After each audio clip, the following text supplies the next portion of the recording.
Sabe como é? Uma única manchete geopolítica sobre a Venezuela e, pronto, os mercados já começam a tremer. A questão é como separar o que é só ruído do que é um sinal de verdade, aquele que impacta de fato os investimentos. Exatamente isso que a gente vai desvendar hoje. Guarde bem essa frase. Ela é a chave para a gente entender tudo que vem pela frente. Porque veja bem, o preço da energia não afeta só o tanque do carro. Ele está escondido no frete de uma entrega, na fabricação de alimentos, em praticamente tudo que a gente consome. E é aí que a coisa fica interessante. Quando o preço desse tal imposto invisível parece que vai mudar, ainda mais por causa de uma fonte tão importante como o petróleo da Venezuela, isso cria ondas que se espalham por toda a economia global. Vamos seguir o rastro dessas ondas. Para entender essa história toda, nosso caminho vai ter 5 etapas, ok? Primeiro, o que é esse tal imposto invisível? Depois, a situação específica da Venezuela. Aí a gente vê a reação em cadeia do mercado. Como monitorar os sinais importantes e, por fim, um manual prático para tomar decisões. Bom, vamos começar pela base de tudo. Afinal, o que é esse imposto invisível? Entender esse conceito é fundamental, porque é ele que faz todo o quebra-cabeça financeiro fazer sentido no final das contas. É exatamente isso. O preço do barril de petróleo se espalha, ele não fica parado. Ele entra no custo do transporte, na produção industrial e, claro, chega lá na gôndola do supermercado. Quando essa alta é consistente, a inflação sobe. E para combater a inflação, o que os bancos centrais fazem? Sobem os juros. Então, no fim, tudo se resume ao preço. Com essa base bem clara, vamos agora para a Venezuela. O que está realmente acontecendo por lá?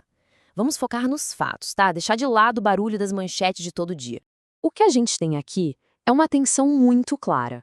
De um lado, existem esforços para normalizar a oferta, com acordos sendo feitos, navios começando a fluir, mas do outro, existe um nó logístico e legal, com navios sendo apreendidos e a produção sendo cortada.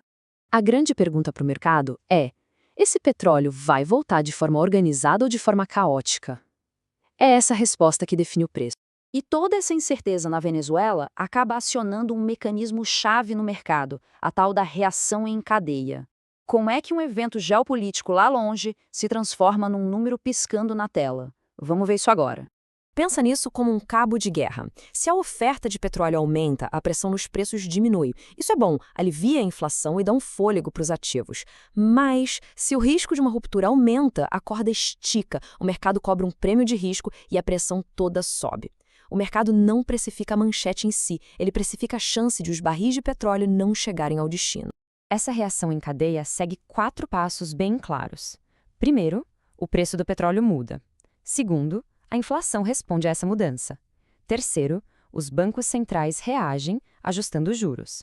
E quarto, o valor dos ativos, ações, títulos, tudo reage a essas novas taxas. É uma corrente direta, uma coisa levando a outra. Certo, a teoria a gente já entendeu. Mas como monitorar isso na prática sem se afogar em um mar de manchetes? A resposta é observar 5 sinais cruciais, como se fosse um placar do jogo. O primeiro sinal é o mais óbvio, claro, o preço do petróleo.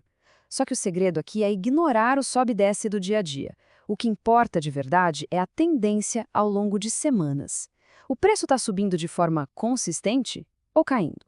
É essa tendência que realmente muda o cenário econômico. O dólar, por sua vez, funciona como um termômetro do medo. Quando a incerteza global aumenta, os investidores correm para buscar segurança, e essa segurança muitas vezes é o dólar. Um dólar que fica forte por muito tempo pode ser um sinal de que o mercado está se preparando para problemas.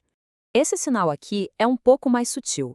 A inflação implícita é basicamente como o mercado financeiro está apostando que vai ser a inflação no futuro. Se o petróleo sobe e essas apostas na inflação sobem junto, opa, alerta vermelho. Isso quer dizer que os grandes investidores acham que a alta de preços é para valer, o que pode forçar os juros a ficarem altos. O quarto sinal são os spreads de crédito. Imagina que isso é o juro extra que as empresas pagam para pegar dinheiro emprestado. Se esse juro sobe, é porque quem empresta está com medo de não receber. É nesse momento que a incerteza da manchete vira um problema financeiro de verdade para a economia real.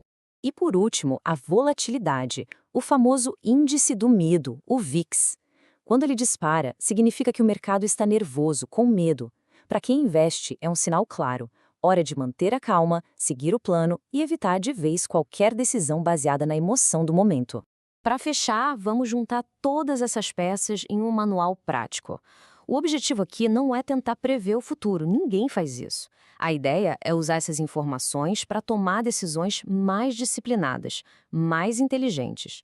A primeira regra de ouro: o foco é na tendência, não no susto do dia. Os mercados sempre reagem de forma exagerada às notícias de última hora. Uma mudança real, que vai durar, leva semanas para se confirmar nos dados. Então, paciência é a maior aliada aqui. A segunda regra é a do equilíbrio. Quando os custos de energia sobem, alguns setores sofrem, é verdade. Mas o próprio setor de energia pode se dar bem. Ter uma carteira bem diversificada é o que ajuda a manter essa balança estável, suavizando os impactos, não importa de que lado eles venham. E essa é a regra do sinal de alerta máximo. Pensa comigo, petróleo subindo significa pressão de custos. Dólar subindo significa aversão ao risco. Quando essas duas coisas acontecem ao mesmo tempo, o mercado costuma punir com força os ativos de maior risco. É um sinal claríssimo para ter mais cautela. E a gente termina com a pergunta fundamental. No meio de tanta manchete, de tanta informação, o que está sendo observado é o sinal ou é só o ruído? A habilidade mais valiosa é saber a diferença. E a gente espera que esta análise tenha ajudado a trazer as ferramentas para focar no que realmente importa.